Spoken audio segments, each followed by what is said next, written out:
every spoken word, what your soul has longed for, what your heart can feel is already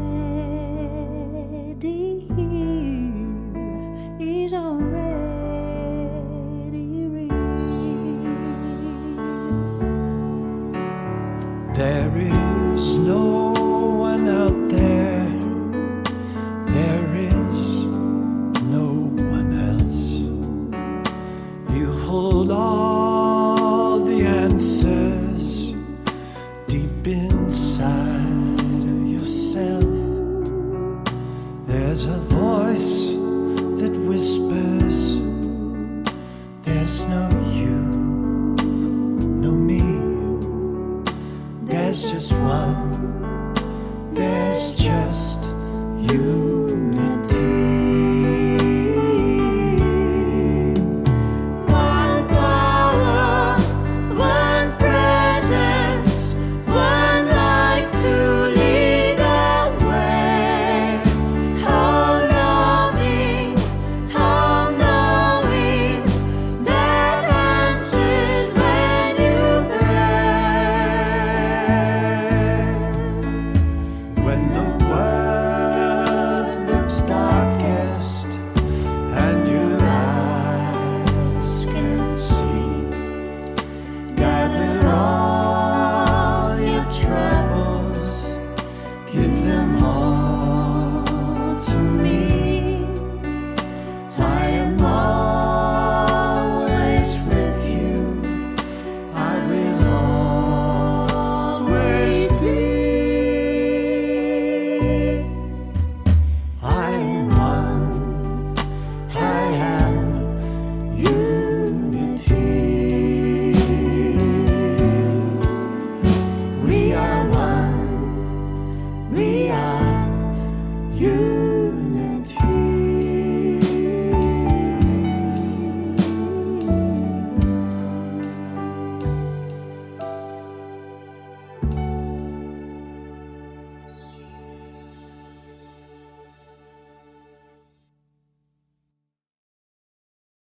Good morning to my Unity community and happy 4th of July weekend. Welcome to our Sunday online service. My name is Jana. I will be your hostess for this morning. I hope you had a fabulous 4th of July yesterday, perhaps spending time with friends and family, either in the comfort of your own home or via an online service network. Whatever you did, I hope you had a great one. And I wish to say, happy birthday, America. What a great reason to celebrate. I want to thank each and every one of you for your presence here today. We come together in one mind, with one heart and one consciousness as a spiritual family. We uplift each other, we support each other, we minister to one another. Together we know the truth for ourselves and for each other. Let us take a moment now to remember who we are at Unity of Ventura and what we represent. We are a radiating center of spiritual well-being. We're known for our uplifting services, our outstanding music, and our warm and welcoming fellowship. We practice the unity principles as expressed through our co-founders Charles and Myrtle Fillmore.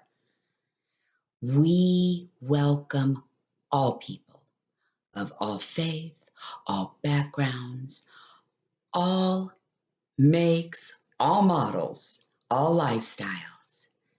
And this is why we are called Unity.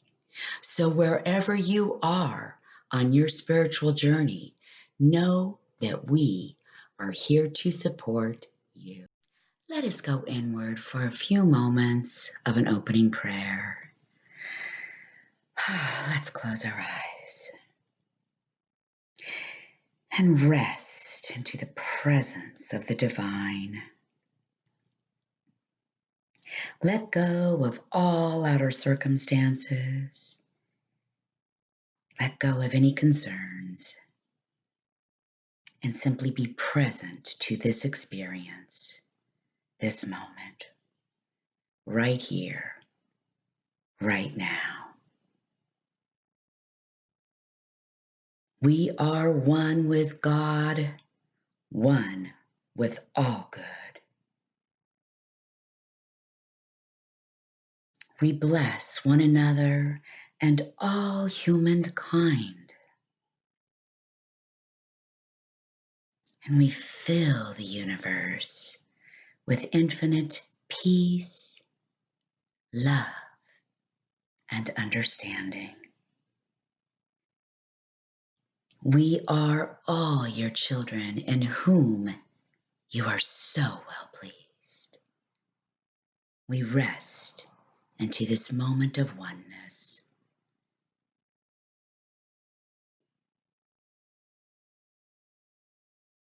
We give thanks in advance for the inspiration we receive here today. We are so grateful. We say thank you, sweet Spirit. So it is, and so we let it be. Amen.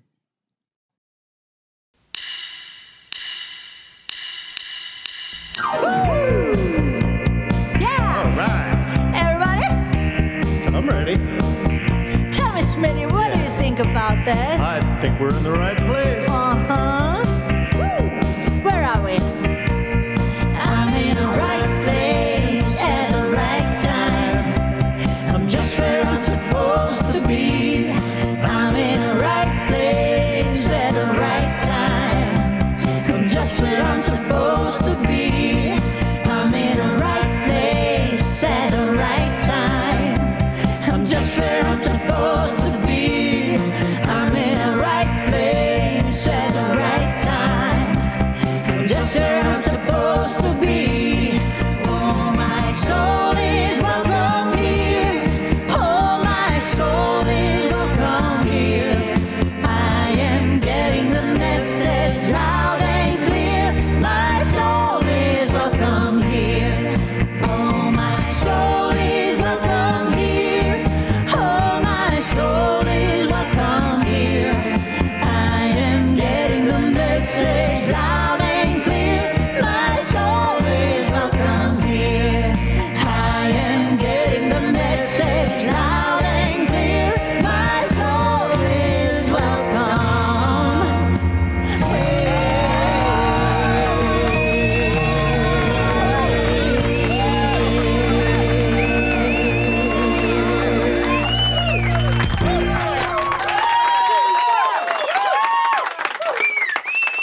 We read the daily word this morning. We remember that we are one with millions all over the world. Today's word is comfort. The affirmation is, Christ in me is my comfort. Experiences that move me out of my comfort zone are a part of my life. The first day at a new school, starting or leaving a job, a new phase in a relationship, retiring from a career, the passing of a loved one. Any change can evoke discomfort, even grief. I grieve when I think of change as loss of security, loss of my place in my community, loss of love. The Christ, the divine presence of life, love, and wisdom within me is my constant source of comfort through all of life's changes. I find assurance that although its physical expressions may change, life can never end. I know oneness and love with all who have been dear to me. Recognizing my divine nature, I know that there is no loss, change, or circumstance that can limit me, and I am comforted. Today's passage was inspired by Psalms chapter 71, verse 21. It states, "You will increase my honor and comfort me once again."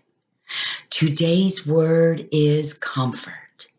The affirmation is, Christ in me is my comfort. Amen. Now I'm going to speak the statement of truth. I'm going to say it once and then I'm going to invite all of you to speak it out with me.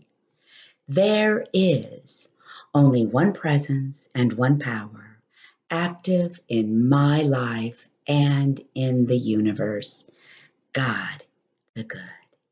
Together now, there is only one presence and one power active in my life and in the universe, God the Good. We prepare now for a time of quiet contemplation and meditation. I invite you to get just a little bit more comfortable wherever you are in your home. Ease any tension in your body and allow it to melt away. Let all your thoughts go from the mind. Close your eyes and simply breathe as you rest into this moment. The Christ in me is my comfort. The Christ in me is my comfort.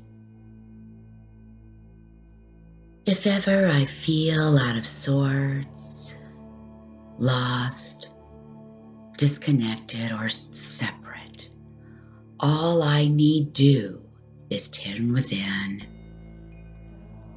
center myself into my Christ consciousness, and simply breathe.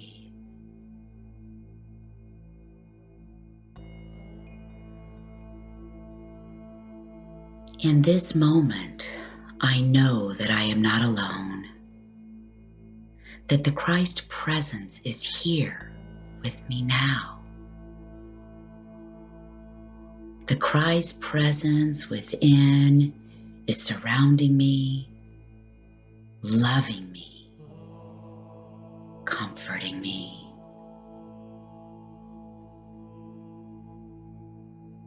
As I tune in to my divine nature, I remember that the Christ presence within is my one and only source and supply. I am one with the divine, and all is well in this moment. Rest now as you allow the Christ presence within you to comfort you, to love you, and to fill you with peace.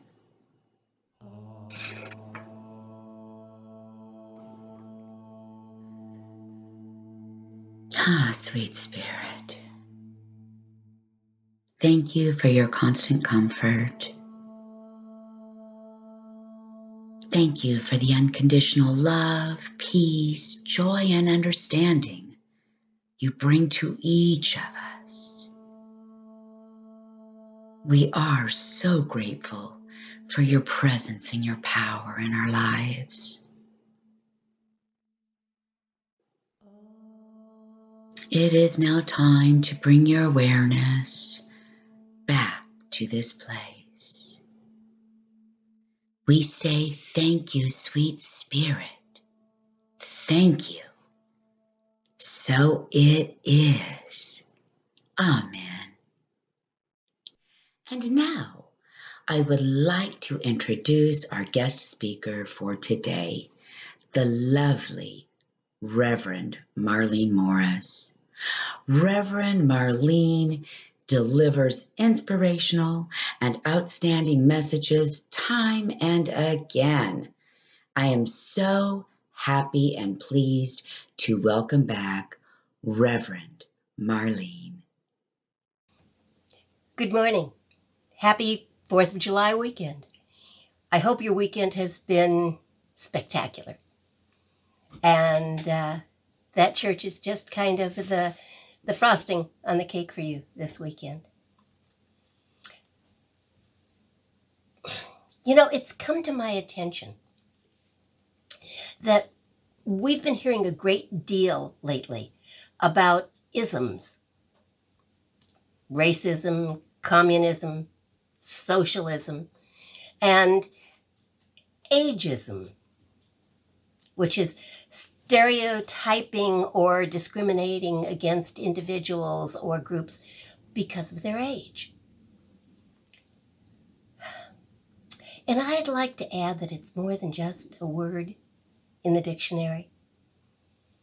This has become a big enough problem for the World Health Organization to begin 4 studies intended to define ageism and identify ways to combat it. So I've been thinking about ageism this week, and I've come to the conclusion there are a lot of ways that it can show up. It may be work-related, it might be community-related, it might be family-related, or it might be self-inflicted. That is, unlike most of the other isms, ageism might as likely come from the outside in or the inside out. And while I don't condone ageism in any form, period, what I really want to talk to you about today is a very specific type of ageism. Auto-ageism, I call it. The ageism that we foist upon ourselves. The ageism that comes from the inside out. I can remember a time when, if you wanted to make a case for not judging by age, everyone brought up Anna Mary Robertson Moses, known by her nickname, Grandma, the American folk artist. Grandma Moses began painting in earnest at the age of 78 and is often cited as an example of an individual who successfully began a career in the arts at an advanced age. Her paintings have been immensely popular now for decades and are really appreciated for their nostalgic charm and sweetness and connection to a simpler time. She exhibited her work internationally into her 90s and painted until just a few months before her death at the age of 101. Good going, Grandma. All of which leads me to ask you a question. What are you too old or too young to be doing? What are you stopping yourself from stepping out into the world and doing because of age? Hang on, I've got another story. This is the one that really got me going about a week or so ago. A very special woman, about 2 weeks ago, died. Her name was Vera Lynn. Some of you already know who I'm talking about, but for those who don't, Vera was born in 1917 She was born toward the end of the First World War in a place in outer London. She was not from a wealthy family. Her father was a plumber. She started singing before live audiences at the age of 7 and was already embarked on a show business career by the late 1930s, when she was just 20-something. She thought when World War II came about that it was going to put an end to her career. But instead, it transformed her into an icon. And not just because of one miraculous song that she sang, but because of what she did. Vera sang through the Blitz. She sang to Londoners sheltering from the bombs in tube stations. And she sang for the troops, sometimes even by the bedsides of the wounded. She sang on the home front, and after some stops along the way, sang to the boys of the Forgotten Army in Burma. Not infrequently with the Japanese rather much too close for comfort. Decades later, she was awarded the Burma Star. A corporal who heard her sing once wrote, "We went mad. Never have I yelled, bellowed, hollered, or clapped so much before. We gave her an ovation, all right. She couldn't sing for 10 minutes, and she cried, too. Broken hand or not," he said, "I made it clap. I saw blokes crying with joy at seeing our very own Vera." Sometime after the war, she was honored with the title of Dame Vera Margaret Lynn, and she was widely known as the Force's sweetheart. And Vera didn't quit then, although many might have. She remained popular after the war, appearing on radio and television in the United Kingdom and in the United States, and recording hits such as Auf Wiedersehen, Sweetheart. Her last single, I Love This Land, was released to mark the end of the Falklands War in 2009. Vera never quite quit. And at the age of 92, she became the oldest living artist to top the UK albums chart with a compilation album of her songs called We'll Meet Again, the very best of Vera Lynn. Not yet finished. In 2014, she released the collection Vera Lynn National Treasure. And in 2017, she released Vera Lynn 100, a compilation of hits to commemorate her centenary. It was a number 3 hit, making her the first centenarian ever to have a top 10 album in the charts. The songs that are most notably her own are We'll Meet Again, There'll Be Bluebirds Over the White Cliffs of Dover, and A Nightingale Sang in Berkeley Square. If you still haven't made the connection or are perhaps a little young to make the connection, We'll Meet Again played over the bombs and credits at the end of Dr. Strangelove. In addition to her singing, Vera devoted much time and energy to charity work. She connected with ex-servicemen, with disabled children, and with survivors of breast cancer. And in 2000, Dame Vera Lynn was named the Briton who best exemplified the spirit of the 20th century. What an amazing life. What an amazing honor to be singled out among all of the possibilities, to be the Briton who best exemplified the spirit of an entire century.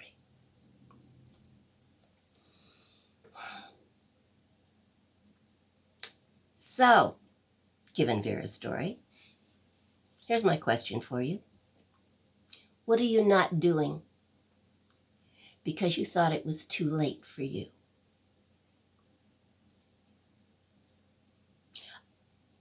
I'm not saying you should lie about your age. I'm saying don't lie about your possibilities. Satchel Paige once said, "How old would you be if you didn't know how old you are?" I don't know how old I am most of the time. I honestly don't. I have to figure it out on my fingers. But what about you? What are the stories you're telling? Remember the show The Golden Girls? The Golden Girls were golden, not because of how old they were, but because they made us laugh brilliantly, because they inspired us to take the leap and do outrageous things at any age. So what if it's going to take a year or 5 years or 10 years to learn or to be qualified to do what you've always thought you'd like to do? How old will you be in a year or 5 years or 10 years if you don't do it? I'm inspired by people who step out of their comfort zone and do things the world thinks they're too old to do. That takes nerve. I am even more inspired by people who step out of their comfort zone and do things they think they are too old to do, because that takes courage and faith in themselves. I've really come to believe that age is what we make it to be. Ernest Holmes once wrote, "There can never come a time when we shall stop progressing. Age is an illusion. Limitation is a mistake. Unhappiness is ignorance." We are not what we may appear to be, my friends. We are, first and foremost, expressions of spirit. And spirit is ageless.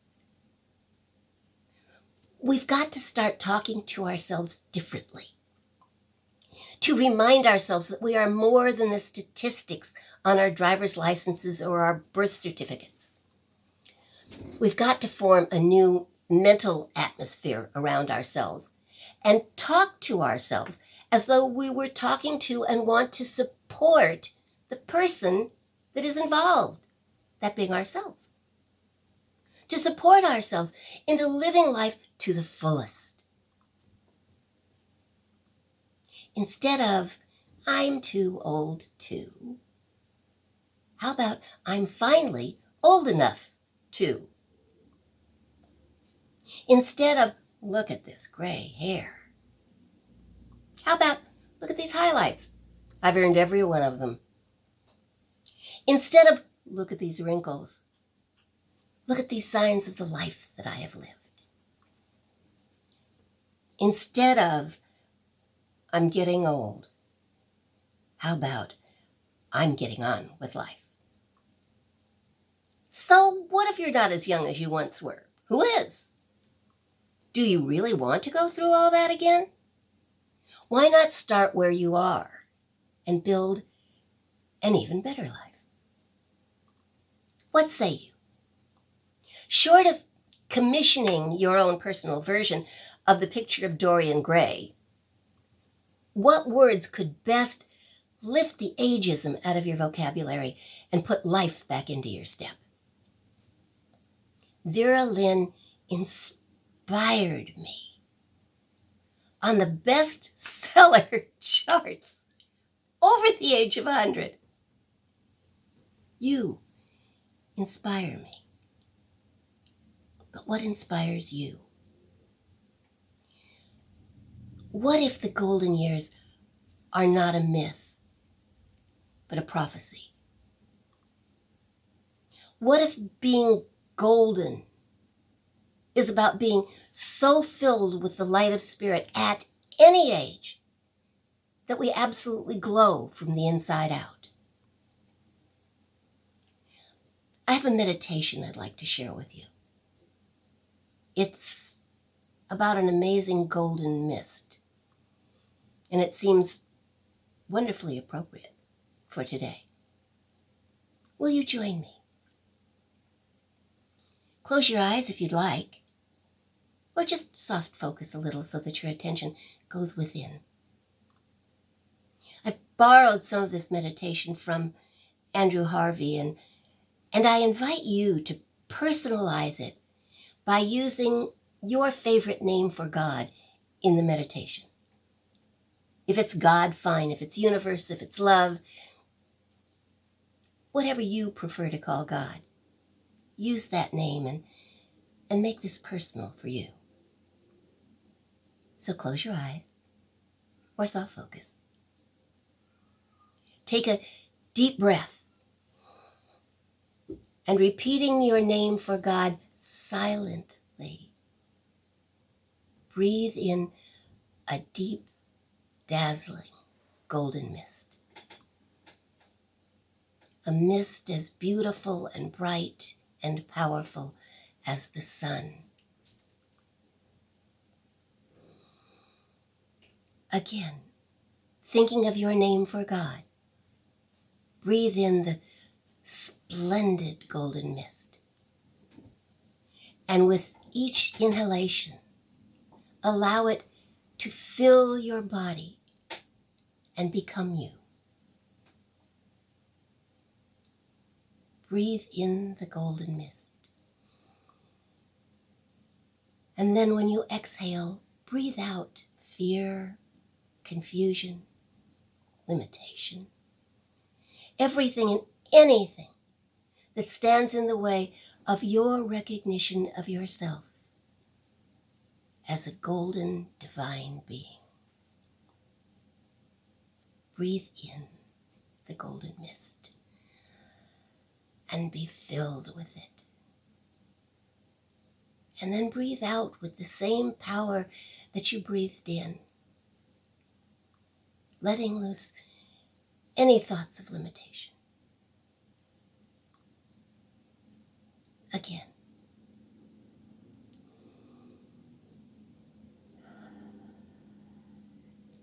And again. Breathe in the golden mist. Breathe out the fear.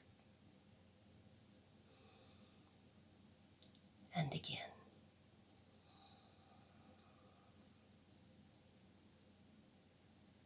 Breathe in the mist and breathing out powerfully until there is simply none of what you feared remaining in you, till you are free. You see, there is an alchemy taking place. You are changing, you are turning dross into gold. Again, thinking your name for God. Breathe in the dazzling golden mist. And breathe out any remaining doubt or fear. And know that in doing so, you are transformed. These times that we live in, these sometimes painful and confusing times, invite alchemical transformation, turning the dross of our fear into the gold of our vision. In these times, we can connect with the infinite, unlimited power, and when we do that, we will discover that it has been there within us, waiting all along.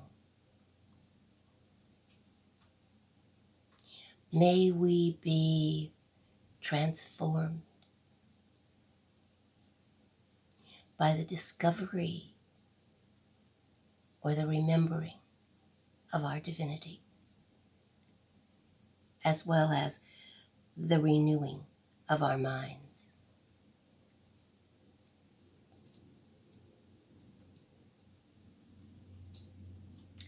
And so it is.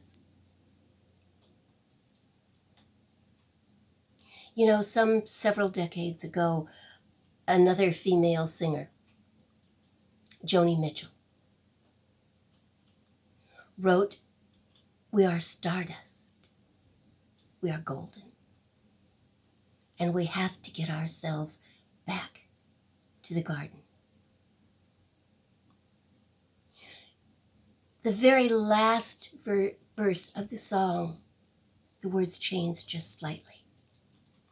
And she writes, "We are stardust, we are golden, and we are caught in the devil's bargain.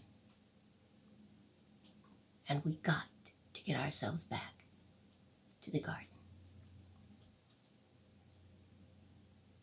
The bargain with the devil created the illusion that in Eden we were blessed, and in the world we were cursed, with, among other things, the awareness of aging. Let us opt out of the bargain that we have made with the devils who believe that age should be anything other than a recording of wisdom and a celebration of the passage of time. Let us make a new contract with Spirit, a contract that allows us to shine its light as long as we choose, and in whatever manner we choose, and to be brilliant. Today, let us decide to be what we were born to be. Let us transform from dust into stardust.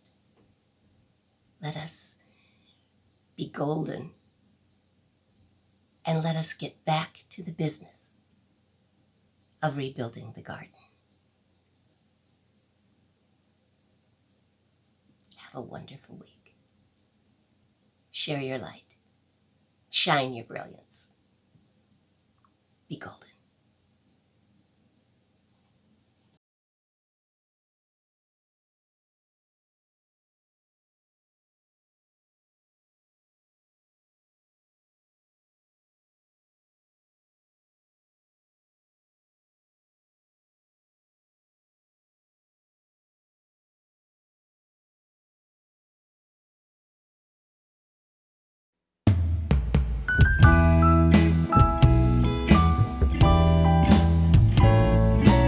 We'll meet again. Don't know where, don't know when, but I know we'll meet again some sunny day.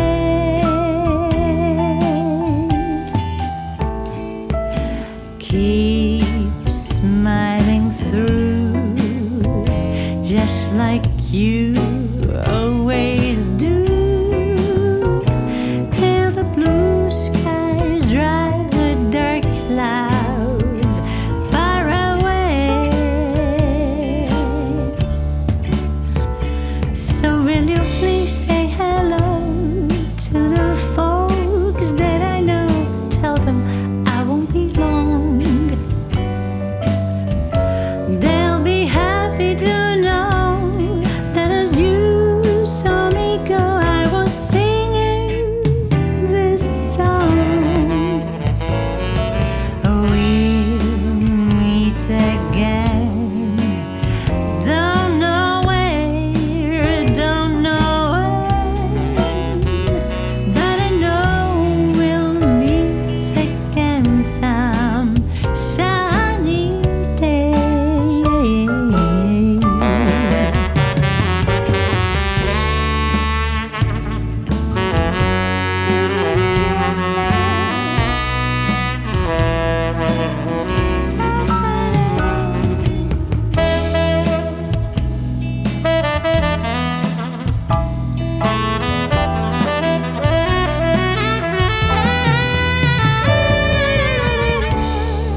They'll be happy to know that as you saw me go, I was singing this song. We'll meet again. Don't know where, don't know where, but I know we'll meet again some sunny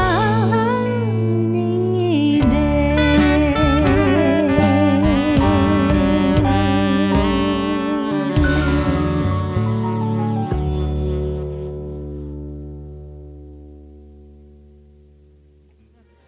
There'll be bluebirds over the white cliffs of Dover. Tomorrow, just you wait and see.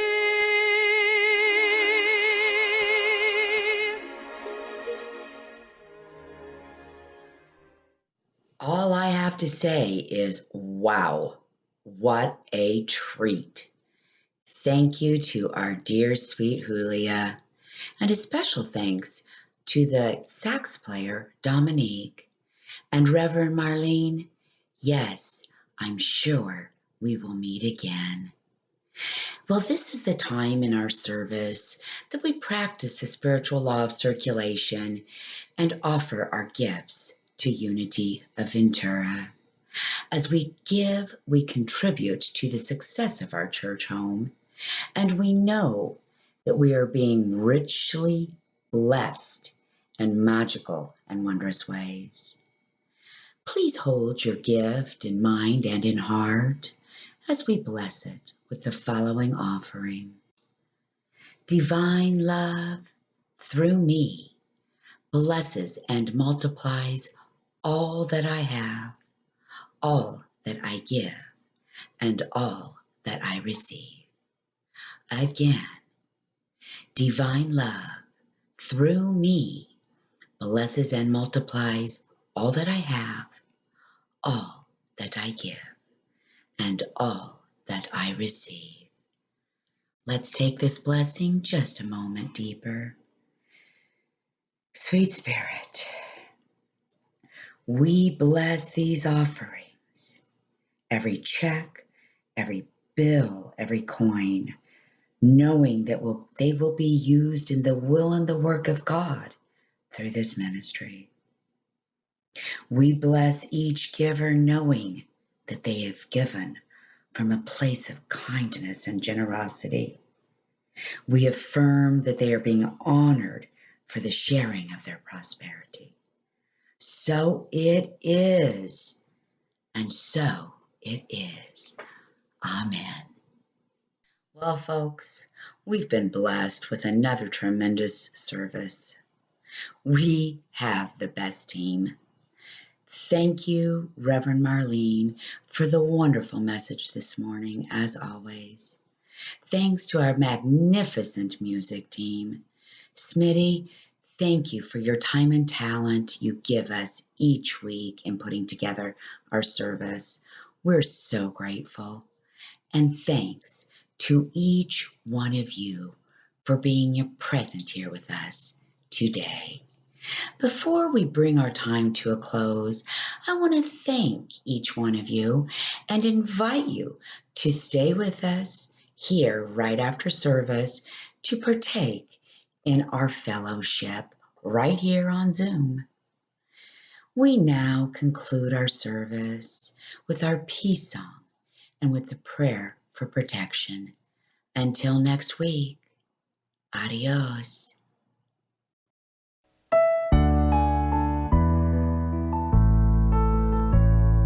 Let there be peace on earth, and let it begin with me.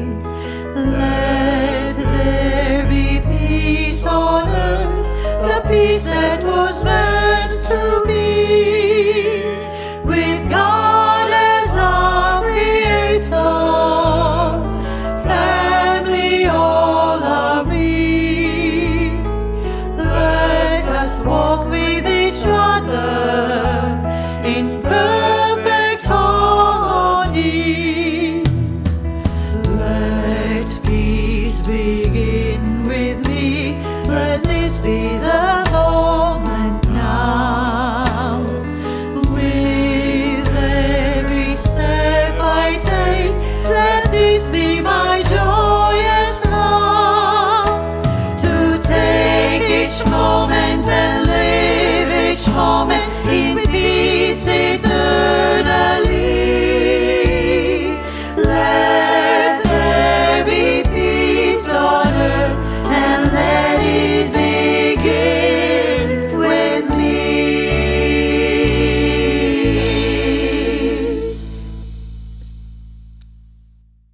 of God surrounds us.